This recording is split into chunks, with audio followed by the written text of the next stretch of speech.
Welcome to Enlightened, the enlightened journey of life. I am your host, Jen Hamilton, and it is an honor to have you here. I am a conscious life coach and women's empowerment mentor, and I activate a potent level of self and soul inquiry with my clients, which initiates deep and lasting transformation in all areas of their lives. I am here for the full human experience, authentically and audaciously sharing my magic with the world.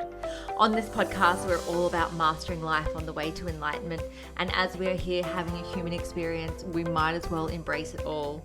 We play in the space of what is real and tangible, just as much as we play in the space of esoteric and metaphysical.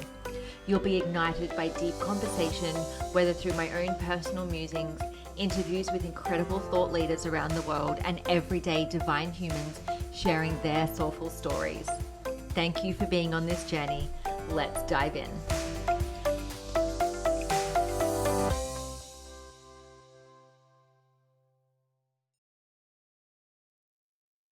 Hello and welcome to another episode of the Enlightened Podcast. I'm your host, Jen, and today I'm joined by Marko Buric of Empowered Life 360. Marko is a mindset and performance coach running his own coaching business since 2017. Before starting his own business, he was an IT security professional for the biggest Swiss bank based in Bern and graduated as a business data processing specialist. During this time, he moved on with his education and became a certified PGI consultant for leadership and mindset, performance, efficiency, and paradigm shifting for teams and individuals. Following a specific blueprint for success with step-by-step instructions that are scalable and repeatable, Empowered Life has been supporting individuals and corporate clients all over the globe to set up the right goals, change their habitual ways of thinking and acting to substantially improve their financial situation and relationships, health, self-confidence, and performance. Marko had so much wisdom to share in our interview, and it was such an honor to have him on the show. So without further ado, let's dive in. Marko, hi. Thank you so much for joining me for a chat today. Thank you, Jen. Thanks for having me. Now, where in the world are you? Everywhere, kind of, but I right now sit in Switzerland. Wow. And you would have had a white Christmas. We're in January at the moment recording this. So you would have had a white Christmas.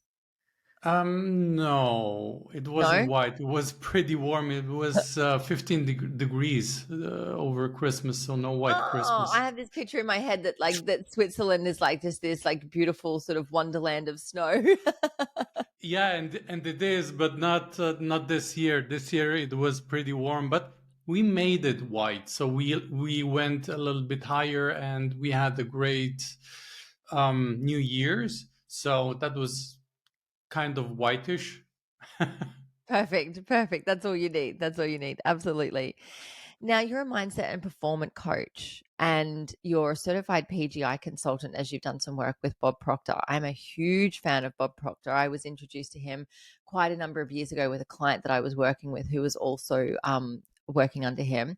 Tell us about the incredible work that you do. So where shall I start? Let's start at the beginning. I also came to know Bob Proctor due to some personal circumstances. I was in personal development since I was 18 years. I ran into personal development books through network marketing. But when I met Bob Proctor or got to know him was in a more dark moment. Perhaps we'll touch later on that, but this is when I actually found him, and I started researching what he was doing and made the leap of faith, because working with him wasn't just peanuts to get started with, right? So this is when everything changed. At that point in time, I was an IT professional. I worked in IT security, which was really cool and great, but I wasn't very passionate. It wasn't what I really wanted. I wanted always something more, something, you want to do more, to grow, create, really do something more than just work, home, and that was it. Perhaps here and there some holidays. And when I started with Bob, I didn't have a clue that I signed up for being a PGI consultant, meaning for helping other people, through Bob's work. So this is when I signed up. I started, and it dawned on me, and this is when everything started to change, and I got introduced to his amazing, breathtaking information, at least it was for me, that really triggered different paths in my life. And I started working with clients all over the place, like from basically Australia to Canada. And we changed really dozens of lives, from relationships to finances to jobs to businesses, you name it. And I got really dragged into that, and it is so much fun seeing people just win. I had, and it just popped in my mind. I had a client who was from Austin, Texas, or who is still from Austin, Texas. A young guy. He was back then, I think, 22 years of age, and he was suffering of continuous headaches. He was suffering for this headaches. I think it was 6 or 7 years. Wow. Continuously. He had done all possible scans, all possible researches.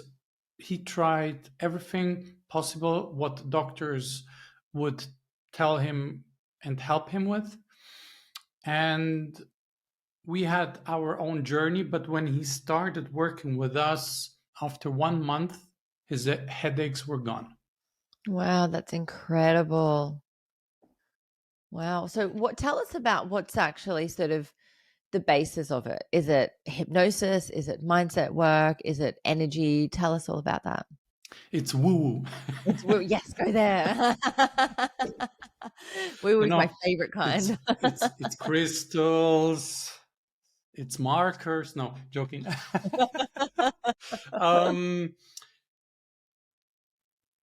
It depends really on which perspective you choose, but it is very tactical, very strategic, very logical. But on the other hand, we focus very much on the person itself, on the inner state, which means our emotional state, which means what we think about, which means our belief system, which means our habits.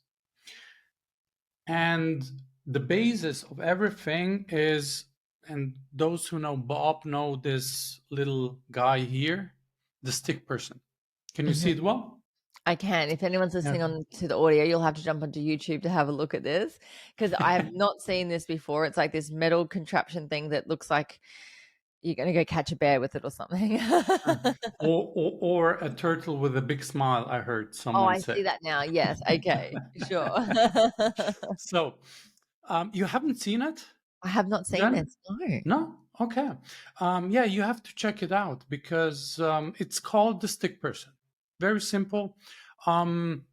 It's the idea comes from a doctor from San Antonio, Texas, from the mid 30s, and the idea was to connect well-being with something tangible, because the doctors have had issues explaining something they did not know what it was.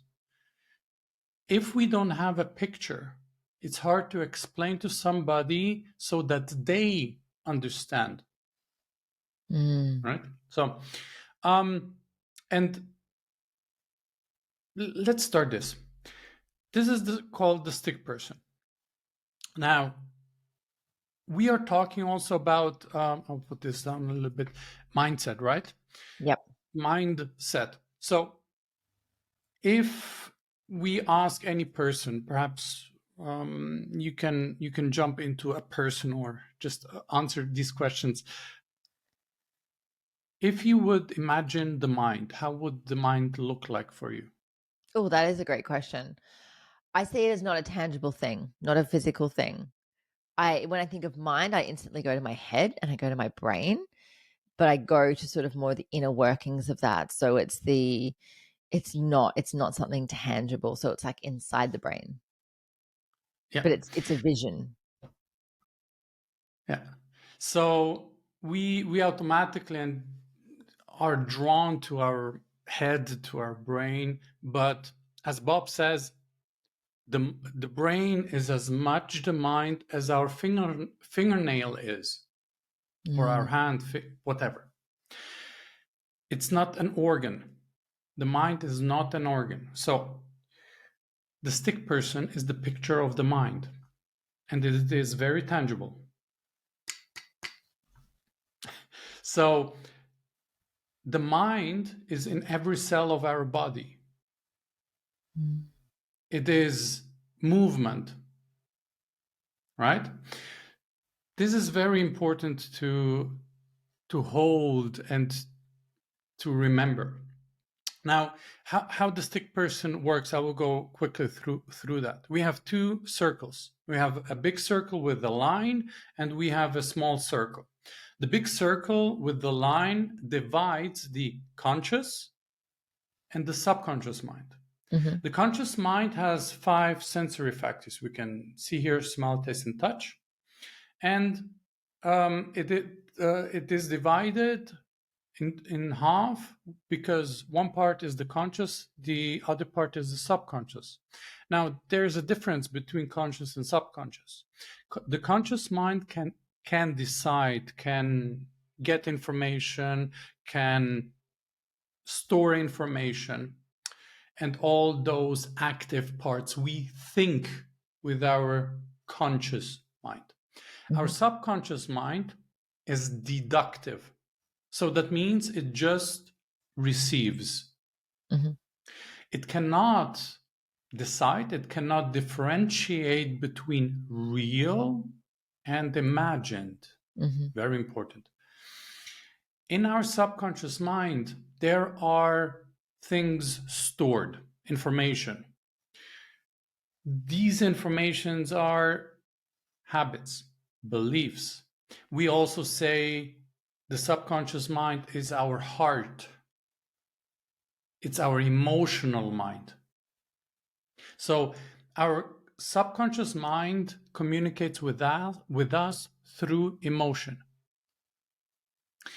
And it is the subconscious mind that puts this little circle, which represents our body, our physical manifestation of our mind.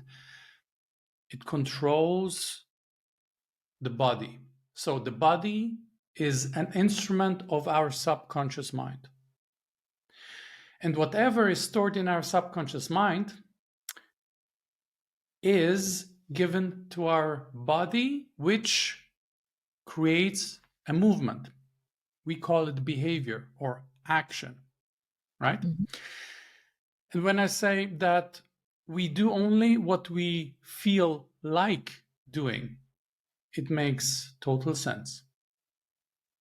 Because it's our emotional mind that gives our body the direction or directive, do this or don't do that. Right? So this is a quick overview of the stick person, and this is the basic concept that we work with. Wow, that's incredible. That's incredible. So do you educate people on this way? Because as a hypnotherapist, like I'm obsessed with, subconscious mind work, all of that kind of stuff. And I love hearing different perspectives. And it's so funny. I've never come across this stick figure before, but it makes so much sense because people like to see a tangible thing. I use the analogy of a computer, so that the subconscious is like the motherboard of a computer. No one knows how that works, but it's got all the information on there. But everyone knows how to access the files on the desktop, which is like your, conscious mind. And you can go in and you can click your files and you can access the things on the desktop, but all of the good bits are like stored on the back drive that you don't even have access to. And so I love that there is something tangible that you show people. And so is from there, do you take them on a journey through going into their subconscious and delving into what those beliefs are, or what is, their mindset, their body set? So the problem with mindset is the following. I've experienced it myself. When I started, we started working, and perhaps you've had that experience too. And we unlock this black box, right, with all those habits, beliefs. We call them paradigms, as a general term to explain all of this. And then we say, oh, I have to work on this paradigm, on that paradigm, and this is not working, that is not working. Now, what are we doing? We are focusing our five senses. Let's say this microphone is a paradigm. Mm-hmm. It's a black paradigm, which does not help, right? So with our senses, we can see it, smell it, touch it. We focus on that. Oh, I have to change that. What do we create here in our conscious mind? An idea of, this is not good, I have to change that. And we keep on working on that.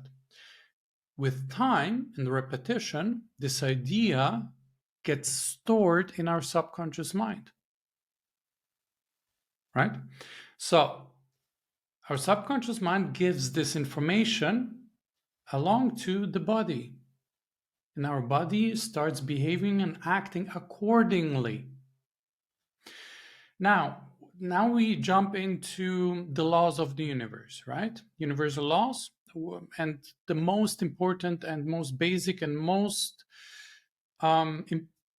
basically known law is the law of cause and effect, which even scientists use, especially those researching the universe, funny enough. So based on the law of cause and effect, the cause is created through our behavior, through our actions, and the law says whatever you do comes back, right? So we create the cause and the effect comes back. So the mixing of cause and effect creates a result.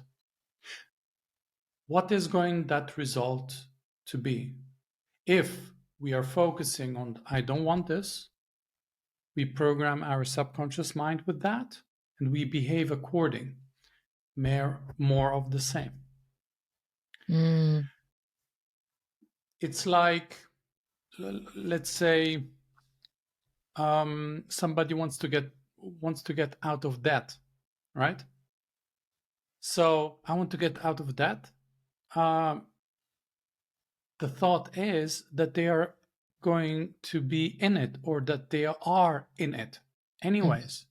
Mm-hmm. So it's a clash. It's a mixing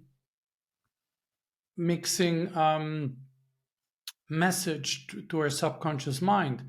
And because we actually don't want to get out of debt, we want to be prosperous, wealthy, feeling good, right? Feeling free. But instead of feeling good and feeling free, we feel debt. We feel harsh, hard, tense, heavy. And all of this is translated into our behavior. Now imagine a heavy person, like I often have mind cinema, like cartoons. When a cartoon is in a bad mood or it's very down, they have a black cloud over their head, like. This is the behavior that comes when we focus on something that we want to change, but the core of the message, the core of the information is that we are already in it. Mm-hmm. So we don't focus on the problem that is or could be. And this is the biggest mm, pitfall in mindset work and in positive thinking, because positive thinking doesn't do anything, because it's like a bouncing ball. Now I think positively, and the next second I don't, and it's hard to hold that level. So introducing a process and understanding how our mind works, what the consequences are, and why it is as it is, helps us gain clarity and really focus on what is important. So here comes the logical part, the process. The process works. This is kind of the main idea, and also psychotherapists work with this idea, but they usually see only the upper part. Mm-hmm. We had a psychotherapist as a client, and when I explained her the lower part with the behavior, action, reaction, she was blown away, because this part was missing, fully missing, in her studies, in her education, Mm. completely. So she was blown away from this concept.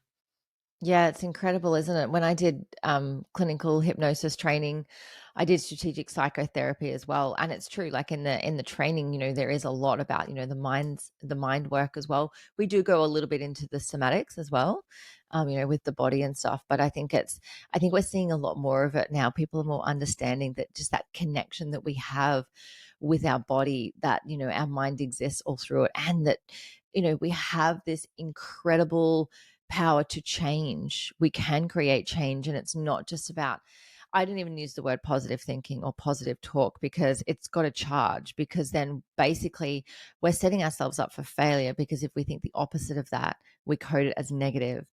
And if we're just having a feeling or a normal human emotion and we're coding it as positive or negative, we're saying one is right and one is wrong, essentially. We've coded positive with right and negative with wrong. And we know what happens in our subconscious mind when we're right and wrong, we're safe and unsafe. And so helping people understand that has been such a game changer in my journey as well. And I love that you're bringing this work forward. I love that you're so passionate about this and this is what you do. Let's go back into, I love talking about paradigm shifting. And I love that you referred to something tangible in front of you as the microphone, as something that, is a paradigm, as an example. And a way of being essentially is a paradigm. How many paradigms exist within each and every one of us? Is it something that we can put a number on, or is it infinite? Why would you like to know?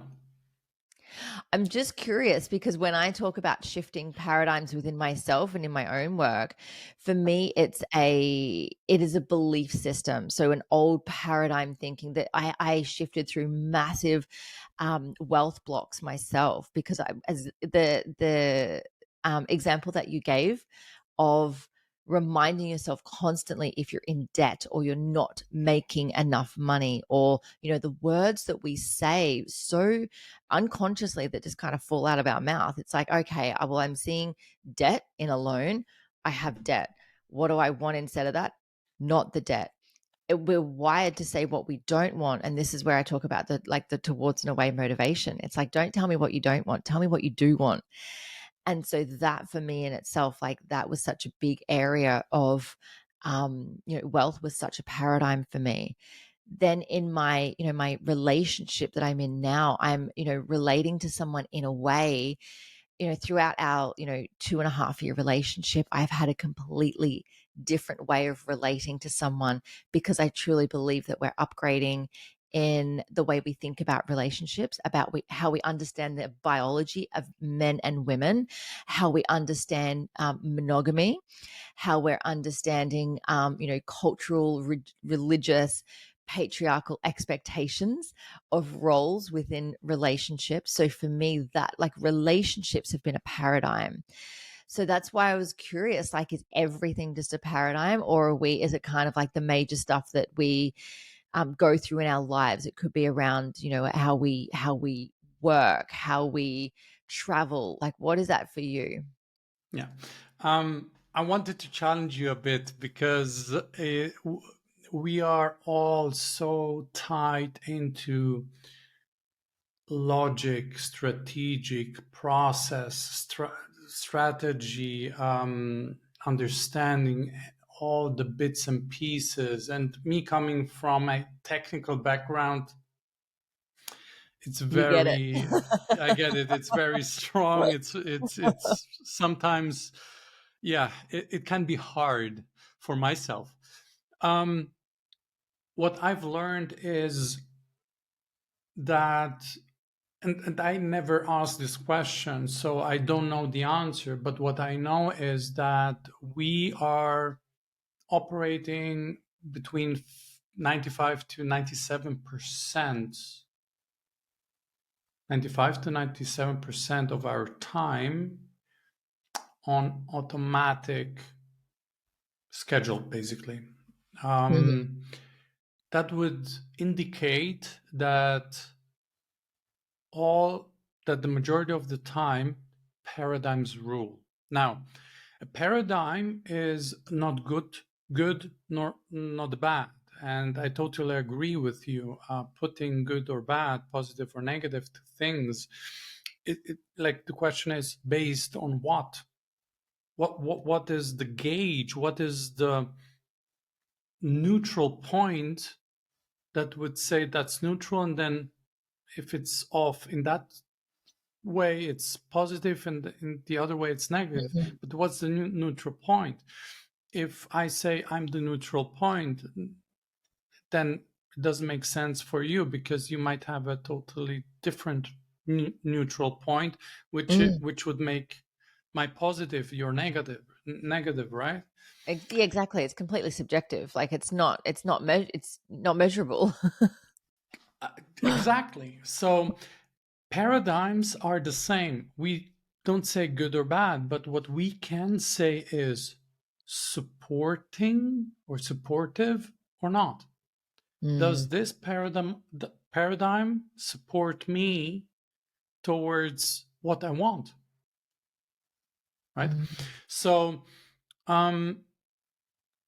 the idea is really about figuring out which paradigms we have in terms of or connected to the goals that we want to achieve, because we often connect paradigms with very logical things, like you mentioned, money, relationships. That's fine, but how about breathing? That's a paradigm. Ooh, I like that. What about for example, my dialect, English dialect? That's a paradigm. Hmm. And if I would like to, I can change it fully. I can become, at least from a sound uh, perspective, a native speaker, English native speaker. I can practice, right? So that's a paradigm too. Um, how we brush our teeth is a paradigm. When I say pink elephant, it's a paradigm. The reaction that you have, whatever next thought came to your mind, A pink elephant, of pink course. elephant in the room, right? Um, so paradigms, habits, and behaviors are not only physical, are not only connected to certain topics, but are also mental or emotional reactions. For example, just today, me and my wife drove home, and she shared something from her from a meeting that she had, and my reaction was rather upset, like emotionally, and I stated my point of view, which was not the nicest or most positive, and she said, like, yeah, but I just wanted to share. Sorry, that wasn't against you or towards you or whatever. That was just my point of view. Then I was thinking, why did I react as I did? Because of a paradigm. And the paradigm was something that I grew up with, and it became very strong, which is part of fairness, growth, and whatever. But it was my automatic reaction, which is a paradigm, which is a habit. We don't connect the word habit to emotional reactions or reactions when we say something or even think about something. We don't connect the word habit with mental states or like states in our conscious or subconscious mind. We connect them usually with physical habits: brushing teeth, waking up early, doing my routine, doing gratitude, meditating, and whatnot. That's all good, but nothing changes up here. Mm. Yeah, it's fascinating, isn't it? Fascinating. I love learning so much more about how our mind, our bodies, our way of being, our paradigms all work and coexist together. What is something that the listeners can take away from today? Can you give them a juicy piece of wisdom that you like that you can help them with that is going to change their mind about something right here, right now? Yes, and something that I've seen a lot, especially on social media. Now, both of us are on social media, and you might have experienced that yourself when you work on something and you don't see the results as you would like or wish to. So you run into a person, obviously, that has the results that you want, right? And your mind goes, perhaps I should try this. Or what does that person do that I can adapt, and right? So there are lots of lessons here to learn. One is comparison, comparing to others, not feeling worthy or not feeling good enough, self-image stuff and whatnot. But what I want to pick out is something that helps in self-image regards, because it doesn't allow you to get even that far. And this is how to block outside circumstances to influence our thinking. Mm. How can I shield off information that doesn't help me? Like information like comparison, which backfires on my self-image, on my self-worth, on what I think of myself, or perhaps create the feeling of I'm not good enough, right? So by shielding the information, we can avoid even that. So the lesson is this one. We have 5 senses. We can see, hear, taste, smell, and touch. And usually we try to think through our 5 senses. We see and gather information. But the most fun part is when we create something from scratch by ourselves, right? When we create something without the help of others, we feel proud. right? So one thing is focus. Now, we can either focus on what we want, and this is crucial. We can focus on what we want, which many say focus on what you want, see yourself already there, having it, feeling it, etc. But that's not always sustainable. Because you go online, you have to do your work, you have to use the internet, social media, and information is rushing through our five senses. It's like a 5-lane highway fully packed with information. So you cannot shield off every single thought. That's basically impossible. But what we can do is we can focus, instead of our thinking, our emotions. Our emotions always tell us if we are aligned or not. Aligned meaning happy or not, frustrated or not, upset or not, etc. Right? So our emotions tell us what we were thinking. Perhaps not the thought, but we know, okay, something's going on. Now, instead of reacting on that, we can focus on looking for things that feel good. Focus on things that feel good and let go of the things that don't. If we see something, if I see something that doesn't feel good, I refocus. What does feel good instead?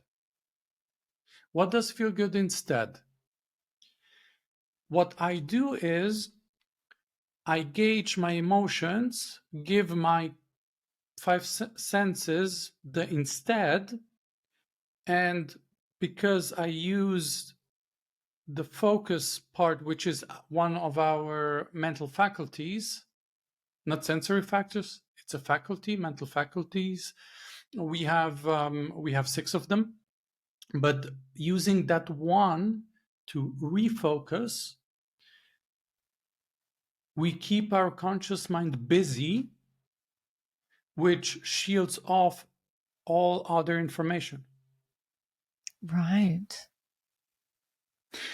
For example, if you would do a little bit of mathematics here, if you would calculate now or do some work and write down some problems and really work on that, could you do some math while having a discussion at the same time? Probably not. Probably not, right? You would have to stop, discuss, come back, and so on, right? Yep. So there is no multitasking.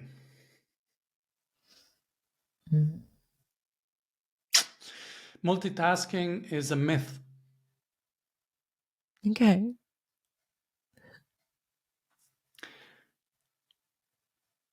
Do math while writing a post. I can type and have a conversation. I can type something. Like I can be typing a blog and having a conversation with my partner, and I can be in literally both worlds. I think it's a Virgo thing. But you switch so fast. Yeah. Yeah. I'm not completely present with each individual one. I can obviously go between both very quickly. So I'm aware of what I'm typing. Correct. And I'm saying, like, I'm taking the information in. Say, for example, I'm having a conversation with my partner while I'm typing. I can understand the key words that are coming in that he's saying, but he doesn't have my full attention because my keyboard has half of my attention. So yes, you're completely right. Go. There you go. It's for things that we are used to, we can switch so fast that it seems like we're doing it simultaneously. But with mathematics, it works all the time because there are not many people who do mathematics in after school, Yes. and then doing something in addition doesn't work. So this is the trick, right? Focus on something that makes you feel good and switch to what instead if you found something that doesn't, and you will hijack your mind, your five senses to look for what feels good, so you will not even see the negative stuff. You will not even have the need to compare because you will not see it, you will not think about it. Yeah. Right. Yeah. Is that why vision boards work so well? Because people have a vision of the things that they want to call in, that they want to manifest because they desire it and it makes them feel good. Is that why vision boards work well? Yes. Vision boards create an emotion, and we said our subconscious mind is our emotional mind, right? And if we immerse with our five senses into our vision board and create the picture in our conscious mind, and it translates in our subconscious mind, and our subconscious mind cannot differentiate between a picture of a villa or a Ferrari and the real villa and the Ferrari. Mm. So the more we do that and start believing it, beliefs are stored here. This is when the magic happens.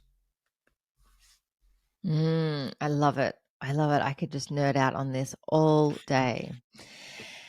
Marko, you have been through such an incredible journey to come to the point that you're at now. And, you offer just so much wisdom, through everything that you've learned. How do people find you to be able to work with you and soak up more of your goodness? Pretty easy. I have a website which can be shown here, the TIR Life /4U, which is a landing page with my social media channels, my website, and other goodies. Also, the books that really changed my life, and they are linked there as well if you want to have a look. What I would suggest is this one, the Psycho-Cybernetics from Maxwell Maltz. Okay, we'll link to that one in the show notes. Yeah, so it is linked also on my site, the TIR Life website. And why I say this is because this is the only book that I've seen. Perhaps somebody can give me more information, but it's the only book where I've seen that it is researched that for all the results that a person has in their business and life, there is 100% of their results, meaning everything, is divided in 5% strategy and 95% mindset. So 95% of all the results are because of a certain mindset. Wow. And it's really this book that I found to have it written in there. And it is a great book because it is about self-image. And Dr. Maxwell Maltz was a plastic surgeon who wrote a book about mindset. That's an interesting twist. Very interesting. I love it. Marko, thank you so much for joining me for a chat today. I really appreciate you being here. Thank you. Likewise, it was a pleasure and really fun. Yeah, I enjoyed it as well. Wonderful. Thank you. Thank you, Jen. Thank you so much for joining me for this episode. I hope you love the Enlightened podcast, and the biggest compliment you can give me is subscribing to this podcast, sharing it, and leaving a rating and review. Feel free to follow me on Instagram. My handle is @JenHamiltonOfficial, and the podcast handle is Enlightened_podcast. You can also find the video version on YouTube on my channel. Just search Enlightened and don't forget to hit subscribe. Have a beautiful day and enjoy living the enlightened journey of life.